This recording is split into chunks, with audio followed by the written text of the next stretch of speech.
Bonsoir Montreux, que ça va?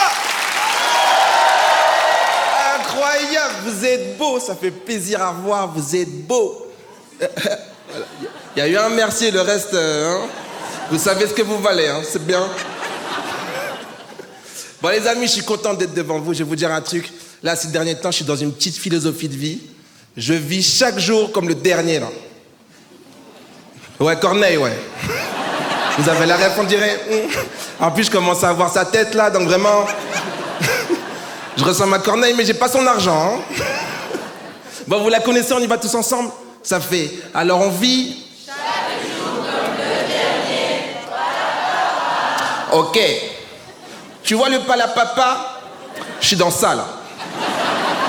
Des fois, on me dit, Julien, viens nous aider pour un déménagement. Et je suis en mode, nah, palapapa.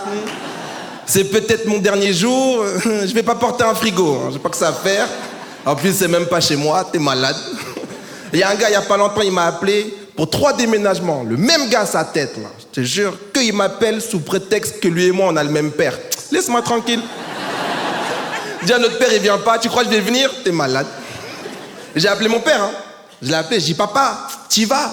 Il m'a dit, j'y vais si t'y vas. J'ai fait, Et j'ai dit, ouais, j'y vais. Je suis pas allé. Mais il est bon. Parce qu'il est pas allé. J'ai fait, ok, toi, t'es mon père, toi. Daddy. Bon, je vous raconte pourquoi je suis dans ça, ok? Il y a pas longtemps, je bossais encore en entreprise. Maintenant, je vis du stand-up. Ça cartonne pour moi. Ça marche de ouf. Arrêtez, je sais que vous me connaissez pas, j'ai vu des jeunes, en fait, mais c'est qui lui en fait? Mais je tenais à vous le dire, ça cartonne de ouf, ok? Tous les soirs, je monte sur scène, les gens, ils sont morts de rire, hein? Et ils se plient comme ça, ils pleurent, après ils envoient des strings et tout, tous les soirs. Des culottes menstruelles, j'attrape comme ça. Ouais, on met personne sur le côté, je pense à tout le monde. Je vous raconte. Il y a pas longtemps, j'étais en entreprise, donc je disais avec mon collègue, on sort du taf, on rentre dans le métro, et quand on rentre dans la rame, il bouscule un gars. Les deux, ils s'embrouillent. Moi, je vois la scène, je me dis, ok, c'est mon collègue, j'avance pour intervenir. Et le gars en question, il sort un couteau. Bon. Et tu vois, c'est là que je me suis dit, en fait, faut pas mélanger vie privée et vie professionnelle. On va pas mourir pour un collègue. Je vous jure, je l'ai vu, j'ai fait, c'est qu'un collègue. Il m'a regardé en mode, aide-moi. J'ai fait, gars, j'ai pas de mutuelle, mon pote. En plus, j'ai laissé du linge dans la machine, là. Si je meurs, qui va étendre le linge? Vous savez, je crois que c'est pour ça qu'on a 2 prénoms. Tu sais, il était là, Julien. J'ai fait, non, moi, c'est Octave, mon ami. Julien, c'est qu'au travail. Et on n'est pas au travail. Je sais pas si vous avez déjà été dans ce genre de situation, mais je te jure, tu repenses à tout ce que tu n'as pas fait dans ta vie. Tu sais, j'étais là comme ça, j'ai vu le couteau, et c'est là, j'ai fait, mais je suis jamais allé au Puy du Fou. C'est là que tu vas voir des chevaliers. Ils sont où nos chevaliers? Les faucons. Je vais voir des faucons. La Vendée, nos régions ont du talent. Et moi, je suis dans la ligne 13, là? Non. Et j'étais pas tout seul, attention. On était au moins 70. Les 70, ils ont vu le couteau, ils ont fait « mais la Vendée? Venez, on va tous ensemble, mais sans lui, là. Il est déjà occupé, on va pas le déranger. » C'est ça que je vais vous dire, les amis. Ne faites pas de malaise dans les transports parisiens, parce que les Parisiens, ils ont aucune peine. Aucune peine, hein. Tu seras par terre dans la rame à l'agonie, les yeux fermés, tu vas entendre « mais venez, on le met sur le quai. Comme ça, on ralentit pas le trafic et personne n'est en retard.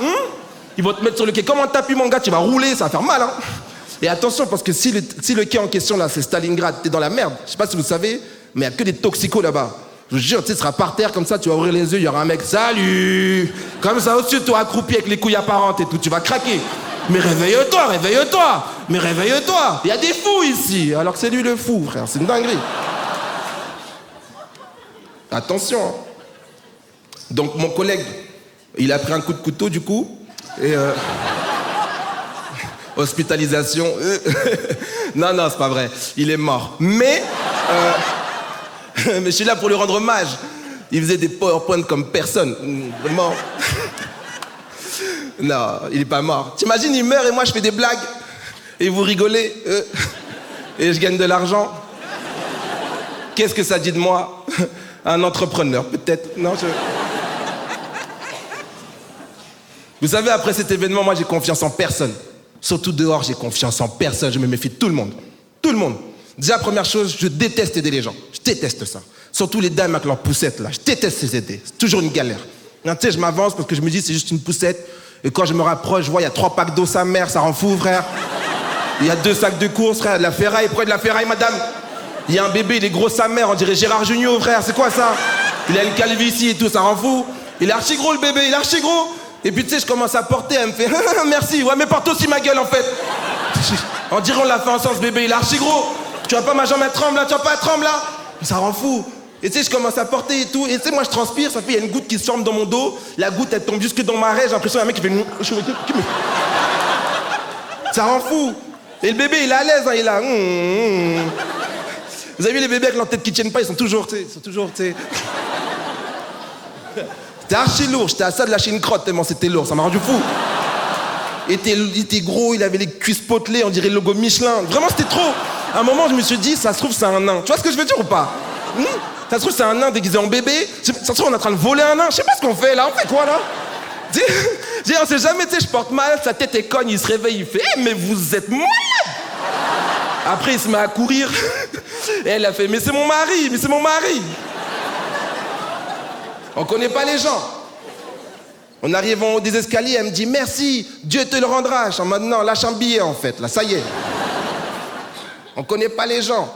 Je l'ai aidé il y a pas longtemps. Ça se trouve, dans un an, je vais me retrouver sur BFM comme Jawad. Moi, là-bas, je voulais rendre service, hein. Avec la journaliste. Mais pourquoi vous avez volé un bébé? Je pensais que c'était un nain, je pensais que c'était pas un bébé. C'était des gros. Merci beaucoup, mon trou, vous étiez incroyable.